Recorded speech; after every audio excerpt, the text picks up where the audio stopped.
Hi, everyone, and welcome back to the Decentralized Voices podcast. My name is Daria, and today I'm joined by Krzysztof Urbański, a blockchain researcher leading governance and partnerships at L2bit. In this episode, we dive into the realities of Ethereum L2 networks, the challenges facing modern DAOs, and predictions for the year ahead. Enjoy this episode and don't forget to like it and share it with your friends.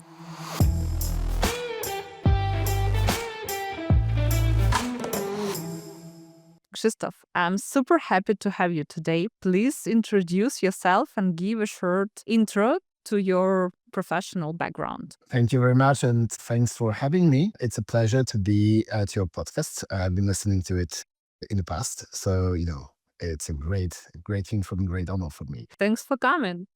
So about my background, I've been working in IT for like more than 20 years already. It's been a long time. I in the very back, like old days, I used to be a UX designer and UX analyst. Then I transitioned into being a product person, like product owner proxy, like that's how it used to be called professionally, and business analyst. I've been doing this in the IT software industry, in the software house, working with both like huge corporations.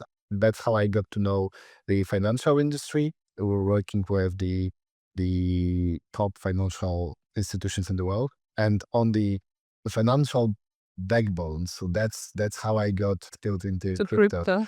Because I know how inefficient and how bad it is in the traditional world. I was also working with startups and with NGOs, and I was mentoring on some startup accelerators, and that's how I got to crypto. I had all the friends who were very early into Bitcoin and very early into Ethereum. And then I got to know the DAO, the original DAO project. Suddenly I realized that it's actually something more and something better than just payments. And I stayed, even though the DAO collapsed like 3 months after I learned about it. Thing that was convinced already that this is a new technology that is going to change the world. I was involved in a lot of discussions on the regulatory front in different working groups next to the Polish government, different ministries, regulatory bodies, different working groups with financial industry, working on crypto. Like I was a crypto guy in those working groups, and that's how I get to know like founders of L2bit, Bartek, Jacek, Chris Kaczor, and when at some point when they founded L2bit, they realized that they have this need for governance, that suddenly L2bit became delegate in different L2 DAOs, and they wanted someone to handle it. So they brought me in to handle governance at first. That was my sole responsibility in the very beginning. I also spanned over partnerships and relationships we have with different projects, and also like promoting L2bit. Now I'm also like kind of a public facing figure for L2bit. Thanks for a great overview. And for those who don't know what L2bit is, can you briefly describe the project? Yes, so L2bit is like what we like to call an on-chain transparency company. We bring transparency to the on-chain systems, specifically focused on Ethereum L2s. So L2s only and Ethereum L2s only, simply because this is even though this is a niche, it's a niche big enough and important enough that it's really hard to tackle it already. So what we are doing, we are analyzing the different L2s to see if they are actually implementing all the security guarantees that L2s are supposed to deliver for you to feel safe when using those L2s. Because the L2-centric vision for Ethereum is great, but it assumes that all the projects that call themselves L2s, they are actually providing their users certain security guarantees that make those L2s feel like you would be using Ethereum itself, that your funds are actually secured by Ethereum, as we sometimes say. And in order for this to be true, this is possible, but there needs to be certain mechanisms implemented on those L2s on the Ethereum side and internally so that you can feel safe. So what we are doing, we are looking into those L2s, both into their source code to see if they actually implemented those mechanisms, and then into the on-chain components, on-chain configuration, the deployed code, to see if those mechanisms are actually working in live production environments. So we just want to make sure that we are here to remind them that yes, like security guarantees are important as well, and like it does matter, and we look into it. We do, we do care. Yeah. Yeah, and that's how we see our job. So our job is not to point fingers and not to simply say that something is not working or someone did something wrong. We are not to blame anybody. We are to push the industry forward, to set the bar higher, and to allow those systems to help them actually improve on the security guarantees so that in the future we won't be facing those awful hacks or awful funds misusage and stuff like that. And we'll be able to just focus on building good stuff. Yeah, thank you very much for great explanation, and I really like the idea of L2 bit. And I remember Hubert. He shared that that some people perceived L2 bit like logo and design, like it's a dating application or something, and it was super fun. So basically, it can be like dating in some way, but for L2s and like some love. We have this heart in the logo because the beat in Autobits is from heartbeat. We want this to Yeah. be this beat of the ecosystem. However, people have their own Yeah. interpretations of what does it mean. If we are to be dating app for L2s, a dating app matching L2s with their users, we are happy to be that.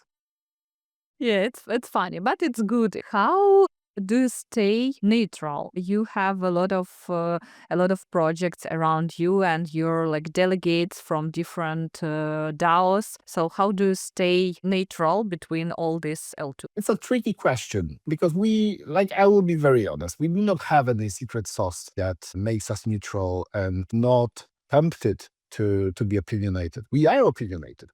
However, what we do is first of all, we try to base on all our assessments based on like some objective criteria, on some grand rules that we said, like what is our expectation, what we are actually looking for. Ethereum, only because we strongly believe that this is the network that is best positioned right now to be the guardrails for the future financial system. It's not that we don't like others. We have a lot of respect and we value a lot all our competition. Simply our honest assessment right now is that Ethereum is best positioned to deliver to move world into crypto. And that's why we're focusing here. And that's the only project that we favor in some way is Ethereum, because simply that's our, like, we are Ethereum Yeah, it's ecosystem in the stewards. center. Yeah. However, in terms of L2s, we are not that opinionated. Like, we love all our children. We want all of them to succeed. We know, we understand how hard how hard job it is um, to be this extension of Ethereum, to scale Ethereum, to get users, to provide them this unique user experience and allow them to use decentralized systems. We try to not to favor anybody. And that's why we always try to take a step back and figure out, okay, if we are criticizing someone, if we set expectations for someone, why do we do that? Do we have any explanation of why we think that it's a better choice? And we spend a lot of time thinking about it and debating it internally, as you can imagine. Our researchers are creating new models, like sometimes mathematical models that make a justification of why, for example, the security threshold should be this and not that. Why should we aim for that many people in Security Council? Why don't we accept, or like try to not accept people from the same organizations, or we basically combine them as one signer? Where are we coming from actually? Mm-hmm. Because the way we think about it is that when we speak about decentralization, and I've been speaking a lot about it, especially with institutions recently that do not fully understand why are we so focused on this. And for us, decentralization is not something that we are doing just for the sake of decentralization. It's not just like some magical aspect of the network that we want to achieve to get a gold medal in it. No, we see decentralization as certain security guarantees and certain guardrails and insurance kind of that we provide to users and to ecosystem participants so that they can feel safe using this network. And in our opinion, if we don't provide those certain parameters, then the networks will split. There will be some people that won't be willing to use a network that is owned or controlled by different nation entities, Yeah. let's say. So this neutrality and credibility in Ethereum itself is very important. So there is no secret sauce. We want to we just want to make sure that we are talking to everybody, Yeah. that we give everybody fair chance of participating in our discussions. That's why we created this partnership fund where we ask L2s to support us and L2 ecosystems to support us. But we even with that, we made sure to reach out to everybody and to tell everybody, hey, you are you are all free to join it on the same rules. Like we try not to discriminate. And also, joining partnership fund does not give you any special privileges. And it also doesn't mean that we will not cover someone who is not part of partnership fund. Actually, you joining partnership fund makes us possible to keep everybody else accountable as well. We try to always take a step back and think if we are being fair towards everybody, we are always open to collect feedback. We know that sometimes we are spicy, sometimes we are very opinionated. Especially Bartek, Luca, but also other researchers, Basti, all of us, we are opinionated. We have very strong opinions of what is the correct way of doing things in this space. And sometimes, in order to express this, we have to be very straightforward, which is, and very direct. And, sometimes it's hard, sometimes it's hard. I totally get it that sometimes projects don't like it. It rubs them the wrong way. So my job is literally to make sure that we can discuss things together. That even if we disagree, that we can discuss our disagreements and that we can present where are we coming from, why we think something is good or bad, why we want someone to do something that they might not want to do or they weren't planning on doing. So one promise that I can make, one commitment that I can make here is that even if you feel that L2Bit is treating you badly, if you feel bad about some harsh comment that you saw on Twitter, you are always feel free to ping me, to come to me, tell me that you're upset about something that we did. And I will not censor my researchers. I will not tell them what to say or what not to say. But I will try to get us in the same room to discuss the differences and to make sure that we understand each other and we know where are we coming from and what our positions are. That's my job, basically. Yeah, especially with your experience of UX design, where you should know users and learn their behaviors and everything. Yeah, so probably it's the best. I spent countless hours in labs watching, having developers watch regular people use their systems. Yeah, and cursing and and being mad that they can't figure out how those systems are designed and why can't they figure out that they have to click this thing. We can see things from different perspectives, and sometimes our mind model of how things work and how other people think is not necessarily correct one. And the only solution for that, the only way to go forward is to try to align and try to exchange our point of views and see things from different perspectives. And that's what what I'm trying to do.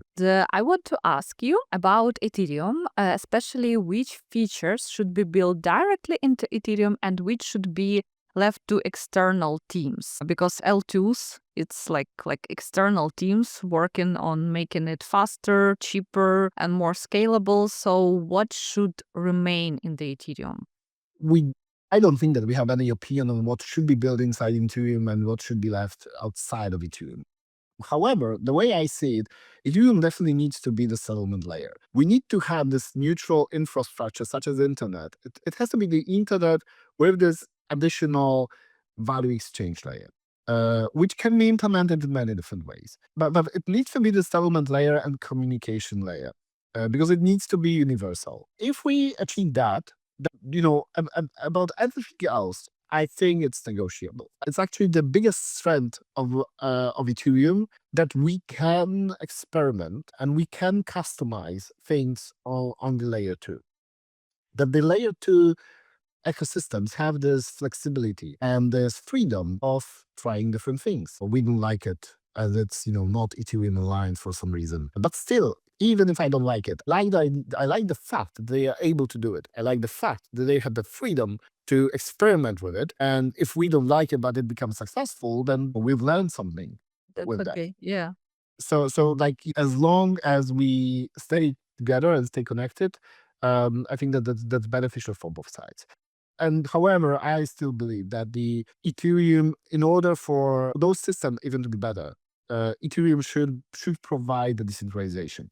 Ethereum should provide the security.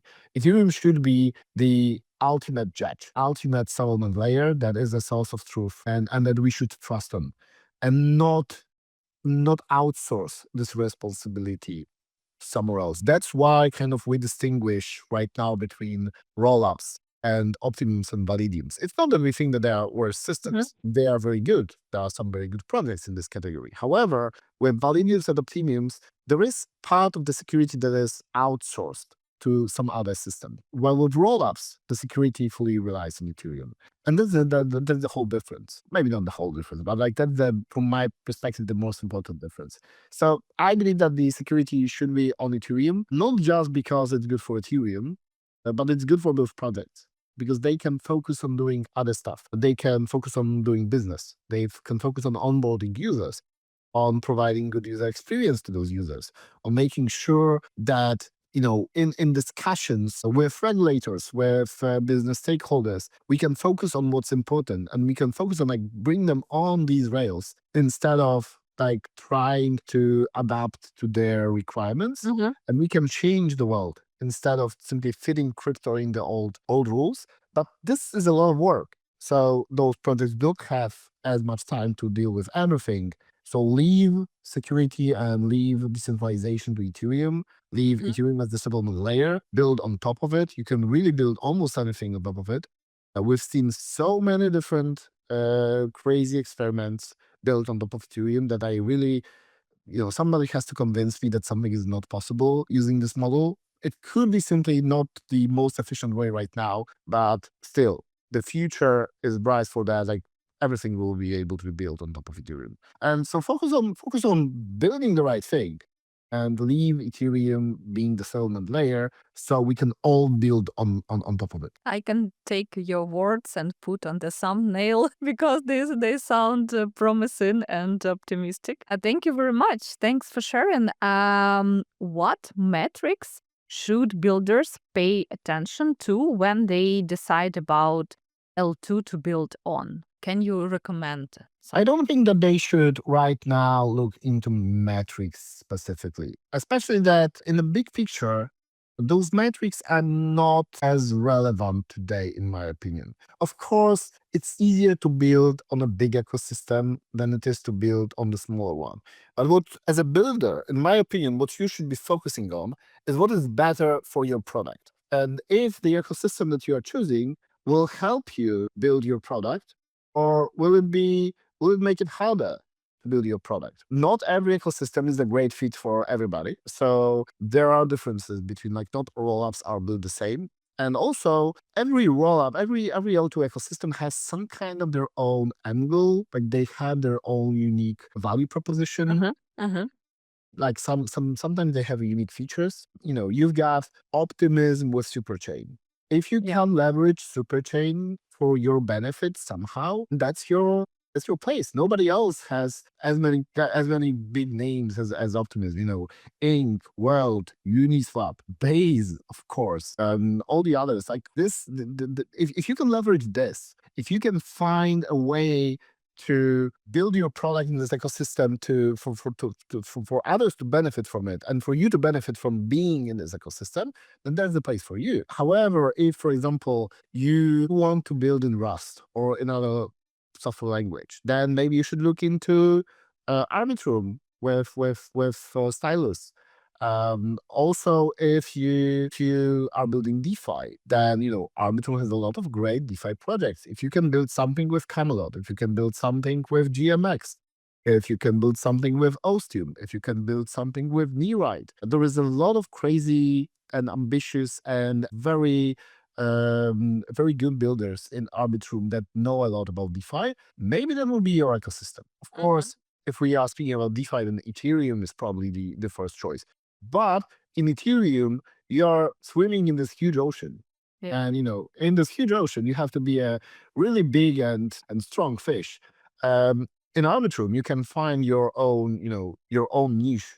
It might be easier. And especially in Arbitrum, you can easily get to know all the people that are building there. And if you can leverage this, then you're good to go. Then probably this is the place for you. The same goes for Polygon. Polygon with Katana and Polygon POS as a payment chain. If you can leverage this aspect that they are highlighting, that's your way to go. In ZK is saying, if you can leverage Previdiums, if you can leverage the fact that they build this technology that is, well suited for enterprises, and they are talking to enterprises, they are already in the discussions in this room with them. If you can leverage this, then probably this is your place. So it's not about metrics, it's about your product. You have to understand what your product is, what your target audience is, what is your go-to-market strategy is, who can help you with achieving your goals. With that in mind, then you can analyze different ecosystems and see what they have to offer. Again, if you have this consideration and you don't know all these ecosystems, feel free to come to us, me, or whoever else in L2B. We can help you. We know them all. And we'll be, I'd be very happy to tell you, like, with your specific needs, where you can find help. And all of these ecosystems provide a lot of help. They are very supportive. They need builders. They want people to build on top of them. So this is a really great time to be a builder, and a great time to experiment, especially to experiment with new things, because I think it will be challenging to build old stuff again. Like, a lot of people are doing this, but experimenting with new stuff, like the 2020 vibe mode, this is going to be, in my opinion, a very much growing branch in the next year. Yeah, thank you. And I see that some L2 networks have shifted from focusing on independent builders to targeting enterprises, B2B clients, as you mentioned, and especially ZK Sync now is focusing. And other L2s also are interested in attracting more bigger players to their ecosystem. So what do you think? Which business model or which approach is more sustainable and more promising in long term? So In long. yeah, like, in my opinion, it's inevitable. And the reason why everybody is talking about enterprises today is because there was a regulatory sentiment change. So every institution in the world, they realized, okay, like, we need to figure out our crypto strategy, especially after BlackRock and like those big funds like Franklin Templeton, after all of them invested in crypto, after crypto ETFs showed up and were successful. It's no longer a question if crypto will be there 10 years from now. Like, if you are betting against crypto or betting against BlackRock, and historically it was a very risky bet. So in my opinion, there is no question if crypto is there to stay. There is a question of how exactly are they going to use it? I've been here for long, so I've seen it already in around 2017, 2018. After the ICO bubble, so the first really huge mainstream recognition of crypto as this innovative, a source of innovation and source of things that are weird, different, and something that we didn't see before in Web2 and the startup world. Like, after this, like, there was this first wave of interest in enterprise interest in crypto. However, they all been interesting, but they have no idea how to use it. And I see this problem still. Like, in my opinion, this is still the issue that everybody, or like right now, it's less of a question. So everybody knows that they need to adapt some kind of a crypto strategy and has some crypto strategy. And they want to build on crypto. Everybody wants to have a stable coin.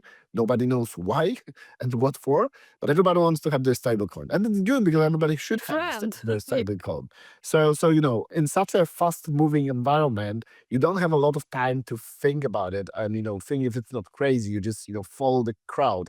So, but it's okay. We've seen this before. We've seen this before in startups. We've seen this before, even back in the 90s, with the internet, for example. So this is normal.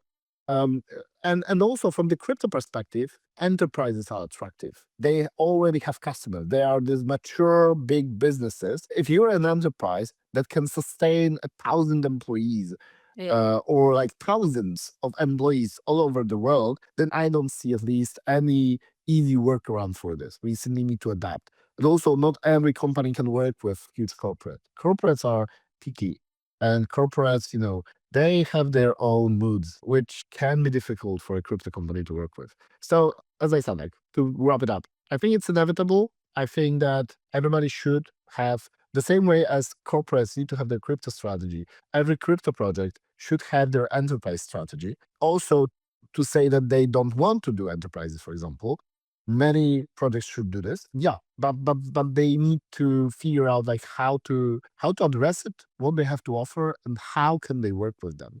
Because that's a totally separate topic. Like working with enterprises, working with corporates is not as straightforward as working with any other product. Yeah, I agree with you. And I guess that it should be like a good match between blockchain and corporation to implement and like really understanding of why should we add this blockchain or crypto to our working process or to our product. And you remind me Polygon when they tried to onboard Starbucks, Nike, else I don't remember. Like it was a long list of big brands, but they didn't need it. In my opinion, Polygon was simply too early. It wasn't that they had a It was bad too early. offering, and they were too early, too fast, probably. But who would have known? I remember these days, like, and it sounded like a perfect plan and perfect, Mass perfect adoption. strategy. So, and it is. In my opinion, Starbucks didn't know how to use crypto. Starbucks didn't utilize crypto to, to the extent that they could. But probably this will happen one way or another. And we have it already from the past waves. ICO wave, 29% of those projects went nowhere. Yeah. But Uniswap, Aave. I remember Aave as being the small project that I learned about on Hackathon at 2019. Aragon, Kleros, all those projects, they are still there. They pivoted. They did something differently. Maker, all those days, like, yes, a lot of projects failed, but some survived, and it will always be like And that. transformed, yeah. Yeah. Especially Aave, I see how fast they grow and how fast they move. And it's exciting, to be honest. Yeah. Do you think there is too much infrastructure? How many L2s and other protocols do we need actually to have enough the apps to use by not crypto natives? I don't think that there is too much infrastructure. Still, I think that there is not enough infrastructure. Like there is, however, there's probably a mismatch between funding and the need. I believe that our industry is very skewed by VC money, and uh, people looking for low hanging fruits and good opportunities to multiply their capital like 1,000 times. And because of that, we have this bad capital allocation, let's put it like that, or inefficient capital allocation. Maybe not bad, but inefficient capital allocation. And this is a struggle because it skews the whole market, it skews the industry, and it's not great in general. However, that doesn't mean that we have too much infrastructure. Anybody who built anything on crypto knows that there isn't that much, really. Even we mentioned Aave. Like, we have one Aave. There is definitely a place for more than one Aave in the world. Big projects like Aave. I'm not saying that Aave doesn't have competitors. Yeah. Simply the project as big as Aave is only one. Mm-hmm. And there is definitely a place for more than one. Same way as we have Tether, we have USDC, we'll have thousands of stable coins in the future. There is a place for more than one Aave. So there is a place for we already have many different dexes. There is Uniswap, but there is also Velodrome and Aerodrome.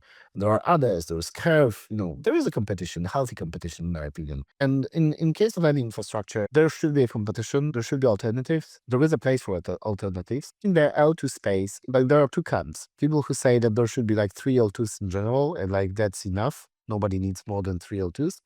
And there are people who say that there's a space for thousands L2s. I'm in the second camp. I think that there is space for thousands, if not tens or hundreds of thousands of L2s. However, that doesn't mean that there is a space for 1,000 stacks or 1,000 different technological approaches. However, there is a space for 1,000 teams implementing and deploying this infrastructure and adjusting it for specific customers. We as an industry, we are not ready to scale 2,000 L2s. Simply, there is no capacity on the supply side to support that many deployments. From my perspective, there is a need for more infrastructure. There is a need for more software teams. There is a need for more DevOps, people who actually know how to deploy these things and how to maintain these things. There will be a huge demand, in my opinion, especially after enterprise adoption. Yeah, we need more infrastructure that actually works instead of protocols who were created for extraction, like money extraction and just gains. So I don't think that VCs are bad in any way. Like, they are much needed, and we are super lucky for having that many VCs around us, and we are super happy for having that much VC money. Simply, it's an inevitable consequence that there is this mismatch, that there is this misallocation of resources to some extent. recently, there was a shift in governance as many ecosystems are starting centralizing their governances, and they don't know what to do with token voting, and can we consider it like end of democracy and decentralization, or how it works? What can you say about this? I would say that what you are saying is true. Like, we are observing this shift in governance, also because of the shift of the regulatory requirements in US. However, I'm far from doomerism, and I'm far from saying the DAOs are over or dead. However, I think that it's a healthy check that people like that. Like, in the past, we had a lot of DAOs, but we didn't know why we had so many DAOs and what for, and like what those DAOs were supposed to do. We were experimenting by doing, simply trying things out and seeing what the DAOs could be. Centralization that you mentioned, it is happening for some time now. It is not surprising for me. I was saying this from the very beginning when I was involved in governance, that I expect this to happen. Simply, it makes sense for efficiency. However, the attempts that I'm seeing uh, are not great as well, because the biggest missing piece, in my opinion, right now is this lack of understanding of why do we have DAOs in the first place. And also because DAOs were kind of given, like, nobody had to struggle to get a DAO. Like, simply people gave out tokens and the DAOs formed. And it was felt that it's easy. You just give tokens and suddenly people show up that they want to do something in this ecosystem. Many people took it for granted. However, I've been working with corporates in the past, like big corporates, like those biggest names with thousands of employees. Like, if any of the community managers in those companies have seen what we had in the DAOs and how how we mistreated the communities here, they would be amazed, because like they spend like enormous amounts of money and effort and resources to get 1/10 of what we have in the DAO, 1/10 of activity, 1/10 of commitment and and energy and vibes that we have here for free. Just so it was laying on the ground. Nobody, like, it's all like this natural resources that you have. Like, once there's plenty of them, you don't care about it and you don't value that. But only when they end, you start realizing how valuable this was, and like how hard it is to recreate. And I'm afraid that this will be the story of DAOs in crypto as well, because those communities, I strongly believe that communities are valuable. I strongly believe the DAOs, like the community in the DAO, the fact that we have this plurality of opinions, that different range of people and ideas and even competing visions and views, this is valuable and simply, but it's not easy to extract to somewhere. While the DAOs were in control of those ecosystems in theory and sometimes in practice, they weren't actually controlling. So they weren't impactful. Like they were voting, yes. They were debating on the forums, and not only on the forums, yes. They had heads, but they didn't have arms and legs. So they couldn't move stuff around, and they couldn't move around simply because they didn't have this capacity. So, and there were others in this ecosystem that were actually this. So when you think about, let's say, optimism, let's use optimism as an example. And if you think about like who's deciding the future of optimism, it won't be the top delegates, unfortunately. With all my love to my fellow delegates and as being top delegates as well, I will have to be honest that people who actually decide the future of optimism, I would say that it's rather base, it's rather Optimist Foundation labs, people who are actually on the front and doing stuff. And there was this connection right now, like at least for some time, and we need to bring those people together. We need to figure out ways of how to have synergies instead of competition between those two camps. And we'll figure it out. Again something that is inevitable because it is valuable. So once someone would figure it out, everybody would like to copy it. It will be hard. Like, we'll miss the old days when there were like calls with 100 people on the call discussing DAO stuff. Like, Yeah. this is not going back. I don't think that the shift is to centralize. I don't think that the shift is to, although it seems like that, to sunset DAOs. Some DAOs are sunsetting, but in my opinion, this is a mistake. I'm biased, but I believe that this won't be like it's just a part of the sinusoid. Cycle. It will go back. It will go back. It will come, like the DAOs will come back stronger, better, and people will want to build more of them. We just need time. You're Polish, but you work in global space. What advantages in Poland and Central Eastern Europe do Web3 teams tend to underestimate? What can potential DevCon next year can bring to Poland? Something that is hard to overestimate about Central Eastern Europe is the strength of our IT ecosystem. So anybody who's been working IT outside of crypto knows that Poland, Romania, Bulgaria, we are IT outsourcing hubs. Everybody knows about India, but not everybody knows that Poland, like this whole region, has so many very good developers. If you look into OpenAI, you will see that a lot of very important developers and main people behind OpenAI are from Poland, and it's not a coincidence.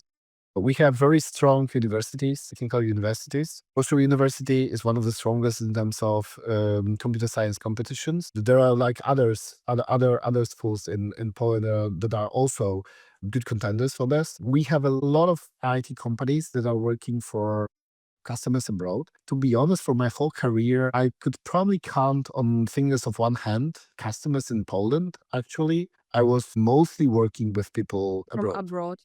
Yeah. And that's a very common story. Basically, Polish economy was not strong enough like 20 years ago to build such a strong IT industry. So the whole Polish IT industry was built on outsourcing. We know how to do it. We have people who know how to work in that regime. We know how to work with corporates. We know how to work with startups. We know how to work with AI. We know how to scale cloud. We know how to optimize stuff. We know how to work with old technology. We know how to work with the cutting edge technology. So there is this diversity and flexibility. You can find people, like maybe not easily because it's I've been doing this. It's a struggle, but you can find a lot of good specialists and experts,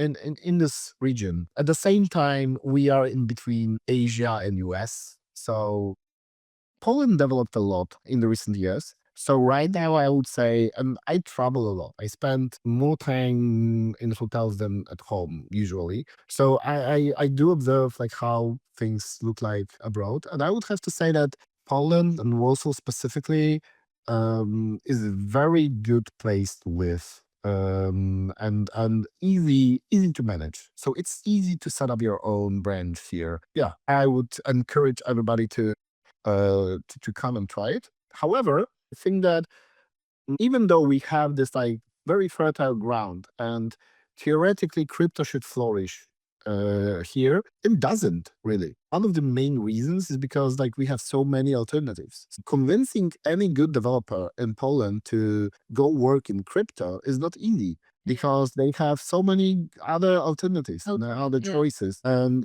they can have very safe and reliable career in traditional software doing Java or Microsoft.net and working for next 20 years at corporate systems. Corporates are employing those developers in Poland in hundreds.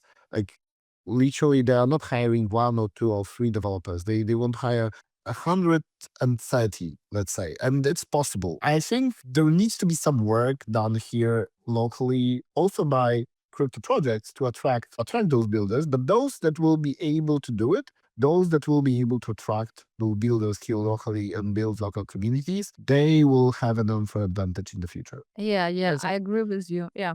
That's why Ethereum has to do it. I know that Solana is already investing here. Yeah, they invest, and I don't see that Ethereum invest in here. And I have some insights from projects who wanted to come and be here and be present, but then they decided that it's not so attractive and not so fancy to be in Poland, in Central Eastern Europe. So that's why they don't want to spend too much resources, unfortunately, compared to This will Solana. change. Yes. I hope that it will be filled by Ethereum. That's why I'm working hard on making sure that we have this connection and that we have this understanding from both sides. There is an opportunity here. I hope that next DevCon or DevConnect will be here. I'm Ukrainian. I'm super interested in development all this region. We can't manage DevCon to come to Ukraine in nearest time, but I see this as a huge opportunity to boost all region, Polish, Romanian, Ukrainian, Bulgarian ecosystem and builders to come and build on Ethereum. I'm supportive of DevCon in Warsaw 100%. However, I don't think that this is even needed right now. I would advise every big project to have an offsite in Poland, to bring their developers for like 2 weeks, like do an offsite here, bring everybody for a week or two, meet local communities, like meet local people, get to know the environment. It's close to Berlin, so it's easy to travel. Simply get familiar with this environment. If we bring enough projects to simply come here and stay here for a while, they will stay forever. Make a wish for the Ethereum ecosystem in 2026 for the next year. I really would like to see a new wave of innovation on Ethereum. Something that we saw during ICO, something that we saw later during DeFi summer, something that we saw during the NFT explosion. I want, maybe it will be AI, maybe it will be something else. I hope that it will be mainstream adoption. I want to see a new wave of experimentation in Ethereum. Things that will be built, like let all those big mature projects attract enterprises and like let them work on enterprises. On the other hand, we have a work to do to show things that are unavailable in traditional rails, to show the true power of crypto, to show things like Superfluid that streams money, or Sablier that streams money, like things that are basically not possible on traditional rails. We need to have, like, I would love to see a Cambrian explosion of new projects, small projects, bigger projects being built that are pushing the boundaries, crossing the chasm, like neglecting things that we took for granted for years of how things are being done, how things are being solved. If we have this next year, then it will be a perfect match. It will be a perfect storm of crypto appetite in enterprises and us providing this unleashed, storm of creativity, innovation. Some would not like it because there will be another, of course, a bull run wouldn't be something that I would be sad about, but there will be a lot of people losing money again. But at least like we will have this innovation, and we need it. And if we don't innovate, then we'll starve to death. So we create this innovation. That's my make a wish for next year. I hope Ethereum ecosystem and the whole crypto ecosystem will see this something next year, and it will move everyone towards the brighter future. Let's hope for it. Yeah, thank you, Krzysztof, for your experience, for sharing your knowledge, insights, and everything around Ethereum and L2s. So, guys, I'll leave all the links under this episode so you can follow Krzysztof and follow L2Bit and know more about the Ethereum ecosystem, community, and projects built in it. Yeah, so thank you very much. Thanks for having me, and for any of our listeners, if you like to reach out to me, don't hesitate. My DMs are open. If I can help you with anything, feel free to just ping me. Yeah, thank you very much. And guys, see you in the next episode. Bye. Thank you.